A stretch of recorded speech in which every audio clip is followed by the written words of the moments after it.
and nobody knew how it would affect us. We went then back to San Francisco, arrived there on the 12th of October, a real hot day. I was so anxious to get off the ship and look for a job now that I didn't even take the last 3 days of going down to Los Angeles and back, which would have meant quite a few dollars. I went off the ship, got my money, started looking for a job.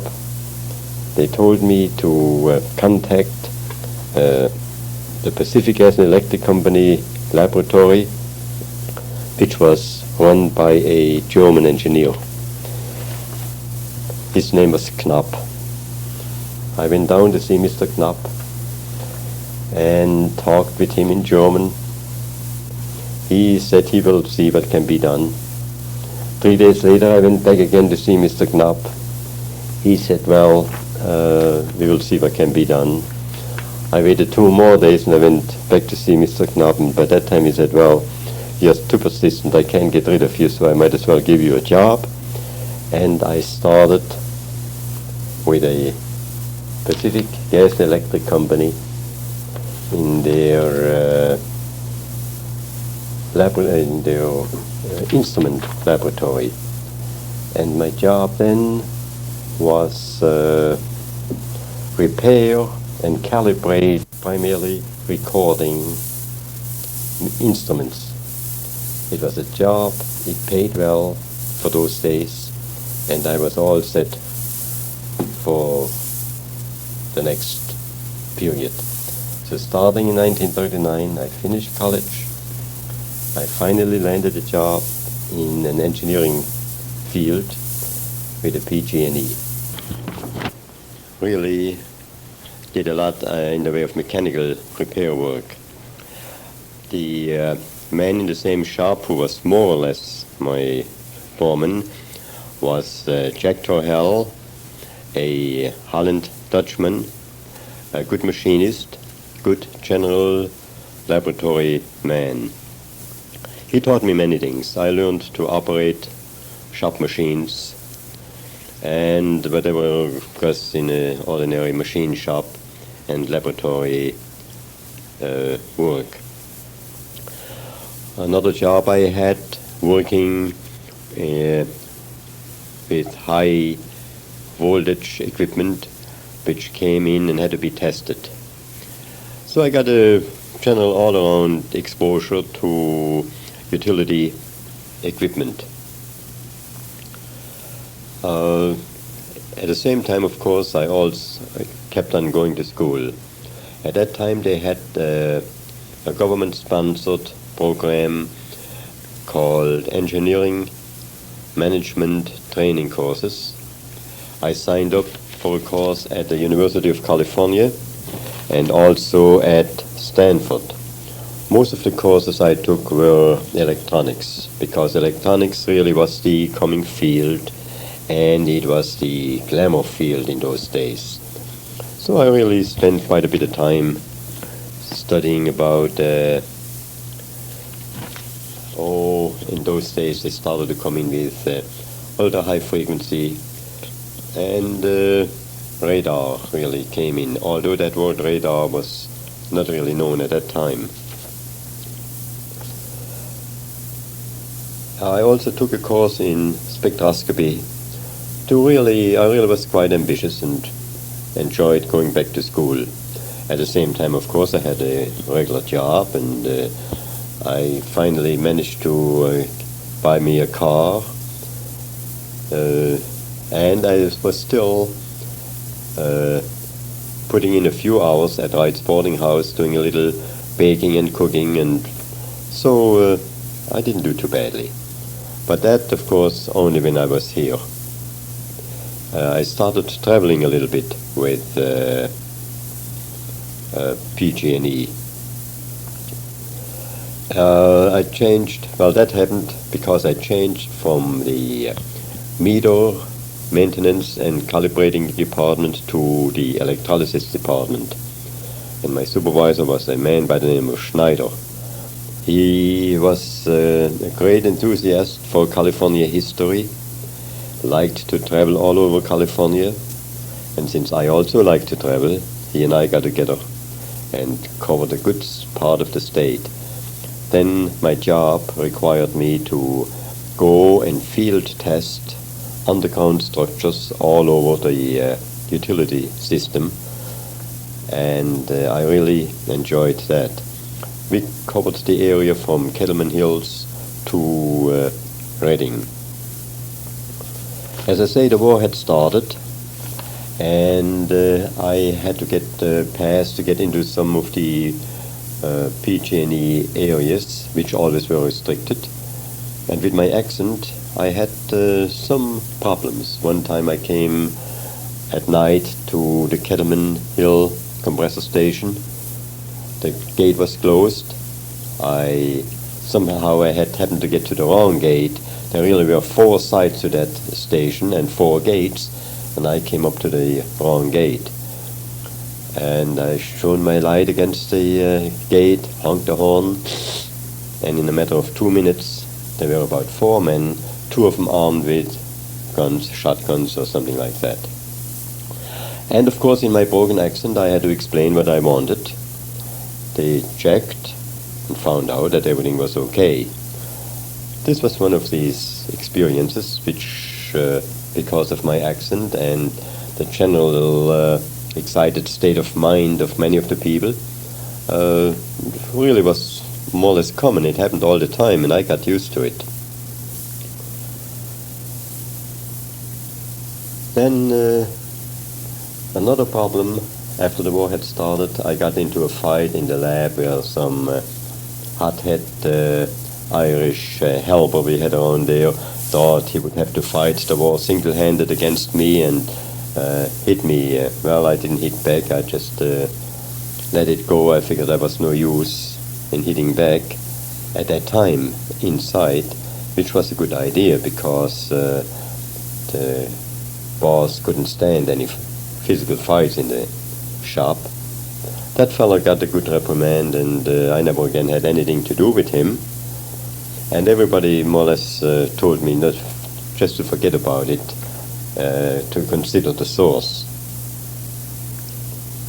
Well, I kept on studying, and also at that time I was still going with the same girl I had met in college, on and off. After all, now that I was technically on the enemy side, in the opinion of some Americans, and my accent, her parents really put pressure on her to drop me, which she did after a fashion.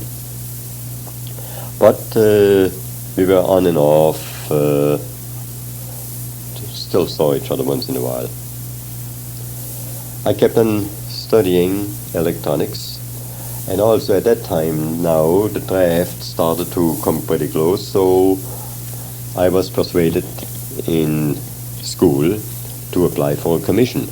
In other words, the officers actually came into the classroom, gave us a little pep talk, and handed out applications. I first applied for a commission with the Navy, but I was very quickly told that since I'm a citizen for less than 12 years, the Navy cannot give me a commission. Well, fine, I applied for the Army and forgot about it.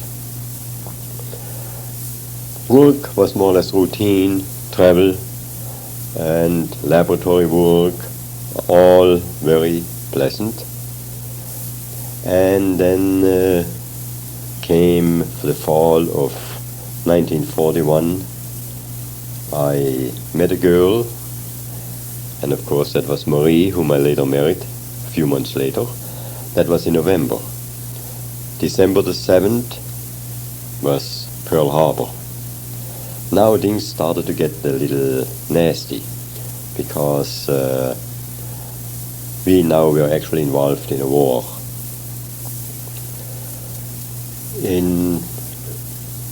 Early in 1942, I followed through on application for a commission, I got recommendations from some of my professors. And then in May, Marie and I got married. That's May the 14th, 1942.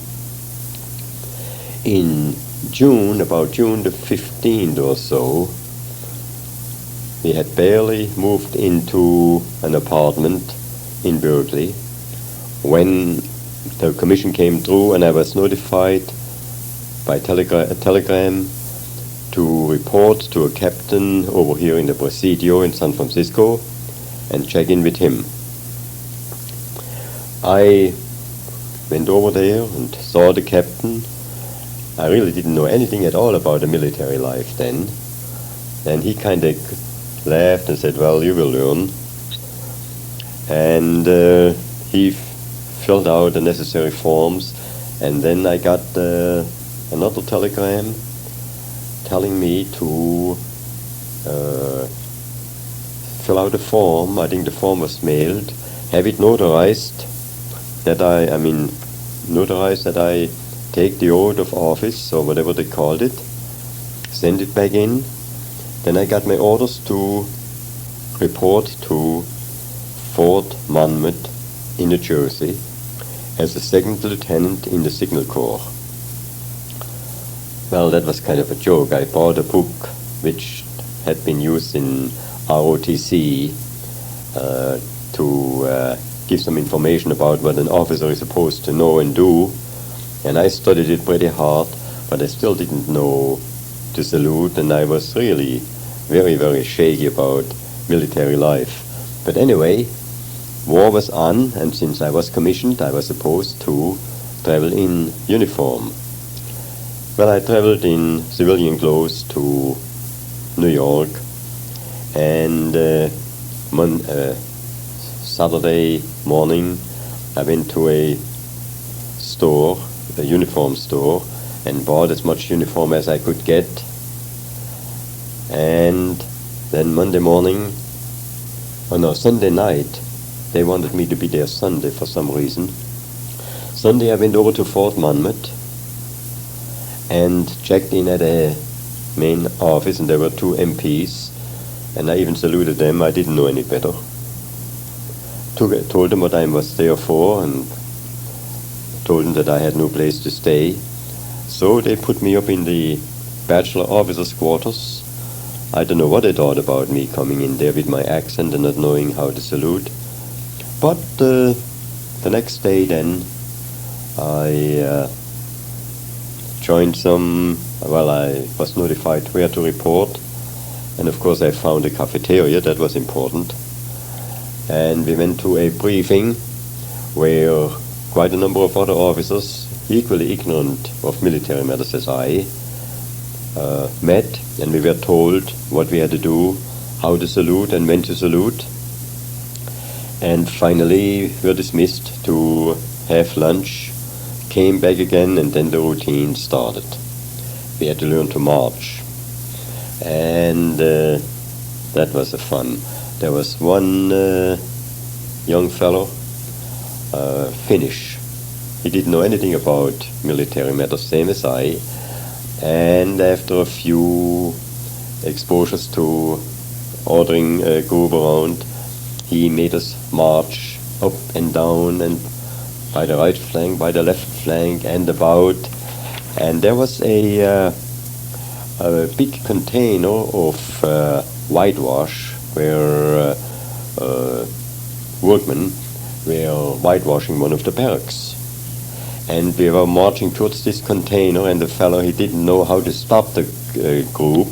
I happened to be on the outside, but 3 or 4 of them, not knowing any better, kept right on marching right through that container of whitewash. And the young lieutenant who was supposed to stop him, he just didn't know what to do. He just stood there laughing. And well, it was funny to everybody except the ones who got their feet full of whitewash. These were some of the humorous occurrences there, and there were many of them. I can't think of all of them, but ever so often I think of something real screwball funny, and that's just about what happened in our group. We were really kept busy though. We started in the morning at 7 o'clock,